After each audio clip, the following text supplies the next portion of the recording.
गुरुजी माता पिता नहीं बन रही है, भक्ति करने पर हमेशा विरोध करते हैं, FIR भी चुप, फिर भी चुप रहा। मेरे को FIR हो गया यार, फिर आधा इंग्लिश लिखता था हिंदी में, FIR। चुप रहता हूं पर एक बात बार बार कहने से भक्ति करता है कह के ताना देते हैं, क्या करूं? उनकी भक्ति करो, भक्ति तो करो, उनको भक्ति अच्छी लगती है माता पिता को, बस वो कहते हैं कि उनकी करो, कर लो, करो उनकी, उन्होंने जन्म दिया है, उनका अधिकार है, करनी चाहिए। कोई को भक्ति से, किसी माता पिता को भक्ति से कोई तकलीफ नहीं है इस दुनिया में। किसी भाई बहन को, किसी पति को, किसी की भक्ति से कोई तकलीफ नहीं है। भक्ति का अर्थ होता है जुड़ना, भक्ति का अर्थ होता है सेवा करना। बस वो चाहते हैं कि तुम उनकी करो, उनको भक्ति से दुख नहीं है। तुमने जो सब्जेक्ट चुना है, तुमने जो ऑब्जेक्ट चुने हैं, उससे उनको दुख है। तुमने शाश्वत को चुना है, वो नश्वर की चाहते हैं, और कोई दुख नहीं किसी को। तुम क्या समझते हो भक्ति से किसी को चिढ़ है? इस दुनिया में नास्तिक से नास्तिक व्यक्ति को भी भक्ति से चिढ़ नहीं है। नास्तिक से नास्तिक व्यक्ति भी चाहता है उसकी पत्नी उसकी सेवा करे। नास्तिक से नास्तिक व्यक्ति भी चाहता है उसके माता पिता उसको प्रेम करे और ज्यादा हिस्सा दे। नास्तिक से नास्तिक व्यक्ति भी चाहता है कि उसका मित्र उसके प्रति वफादार हो। नास्तिक से नास्तिक व्यक्ति भी चाहता है कि उसकी सैलरी अच्छी हो। नास्तिक से नास्तिक व्यक्ति भी चाहता है कि वो भी स्विट्जरलैंड की सैर करने जाए। सभी भक्ति चाहते हैं।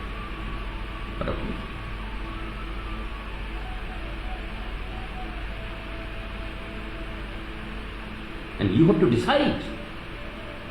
You are not a kid. You are not here for a long time. You are not here for 100 years, 500 years, 1,000 years. Only 70, 80. And now, what is your age? 10, 20, 30, 40?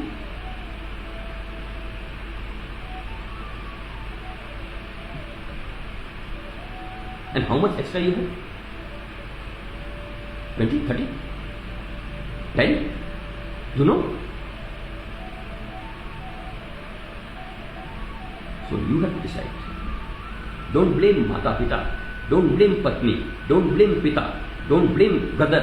Don't blame friend. Don't blame anyone else. Blame your Vivek, wisdom.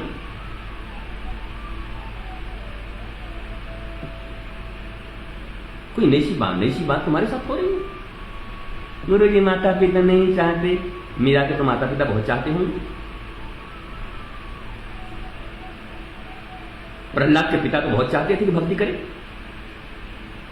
Tulsidas के तो चाहते थे, कबीर के चाहते थे। अरे रैदास जी को तो इसलिए घर से निकाल दिया था, इतने बड़े घर के वो आदमी थे, एक पेड़ के नीचे निकाल दिया था, नीम के पेड़ के नीचे, राजा के जैसे रहते थे, गांव के सबसे समृद्ध व्यक्ति थे, उनके हिस्से में सिर्फ नीम का पेड़ दे दिया, निकल जा मेरे घर से, तू भक्ति करेगा। उन्होंने तो नहीं पूछा कि गुरु जी मेरे को मना कर रहे हैं, मैं नीम का पेड़ लूं फिर आज गद्दी ले लूं। भाई यार आस्किंग मी भाई, तुमको माता पिता से प्रेम नहीं है, उनके दिए हुए सुविधाओं से प्रेम है। तुमको दोनों चाहिए, उनका दिया धन भी चाहिए, उनकी संपत्ति भी चाहिए, उनका केयर भी चाहिए, थोड़ा एक अटैचमेंट भी होगा वो भी चाहिए, और ये भी चाहिए, तुमको दोनों चाहिए। इसलिए तुम मेरे ऊपर प्रश्न डाल करके अपने महान आत्मा बन जाने चाहते हो। Madhav Kinkar, you are from Korba, I don't. माता पिता नहीं चाहते, मैं भक्ति कैसे करूं? अभी लड़की पसंद आ जाएगी, माता पिता नहीं चाहेंगे, लेके भाग जाओ। अब कहोगे कि माता पिता क्या करेंगे, लास्ट में तो स्वीकार करेंगे, माता पिता मजबूर होकर करेंगे। You have to decide. Don't ask anybody. और पर्सनली मेरे से प्रश्न पूछा कर, मैं बहुत बदनाम हूं। कितने लोग मुकदमे कर चुके हैं मेरे ऊपर इसके कारण से। उनके बेटे भक्ति कर रहे हैं उसका कारण मैं हूं, उनकी बेटी भक्ति कर रहे हैं उसका कारण मैं हूं। कि बेटियां यहां आ गई हैं तो आश्रम से भगा के ले आए हैं। यहां लड़कियां रहती हैं आश्रम में, यहां लड़के रहते हैं आश्रम में, किसी का पति रहता है, किसी की पत्नी रहती है, किसी का भाई रहता है। तो बहुत सारे मुकदमे हैं मेरे ऊपर। एक तुम नया और कम थे कि तुम भी आ गए। You have to decide. You are soul. तुम एक आत्मा हो, तुम विचार करो तुम्हें क्या करना है। भक्ति करनी हो और उसमें कहीं कोई तुम्हें रुकावट मिलती हो, ज्ञान नहीं मिलता हो, then ask me, I will tell you. ये मत पूछो मुझसे कि मैं क्या करूं। मैं कह देता हूं घर द्वार छोड़ के आज ही निकल जाओ, निकलोगे? मैं कह देता हूं जीवन में आज के बाद भक्ति की तरफ देखना मत, पुंडरीक की तरह अपने माता पिता को ही भगवान मान करके 24 घंटे उनकी सेवा करो। करोगे? तुम दोनों में से कुछ नहीं करोगे, क्योंकि तुम ज्ञानी नहीं हो, तुम मन के बस में हो। तुम्हारा मन उछल रहा है 4 दिन की भक्ति करने के लिए।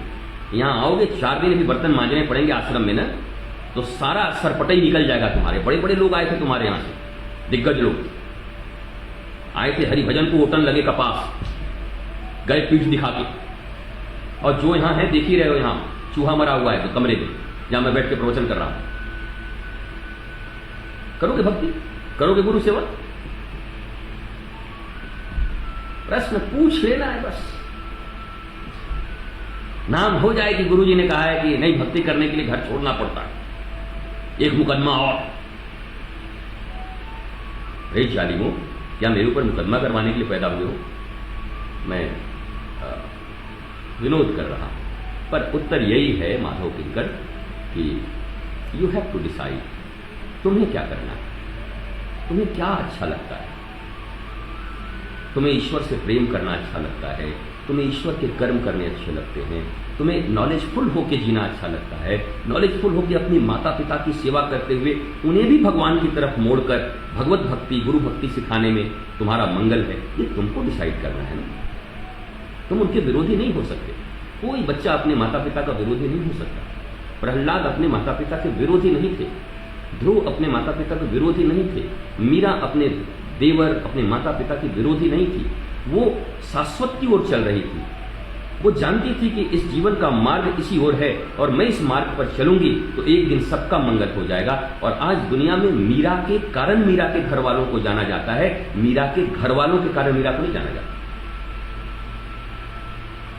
सारी दुनिया मीरा पर पीएचडी कर रही है, मीरा के बाप के कारण नहीं, मीरा के मां के कारण नहीं, मीरा के देवर के कारण नहीं, मीरा के कारण। उन्होंने अपने पूरे खानदान को तार दिया, हिस्टोरिक पर्सन बना दिया और स्वयं द्वारिकाधीश के मुख में समा दिया। तो you have to decide, don't ask me, निर्णय करो।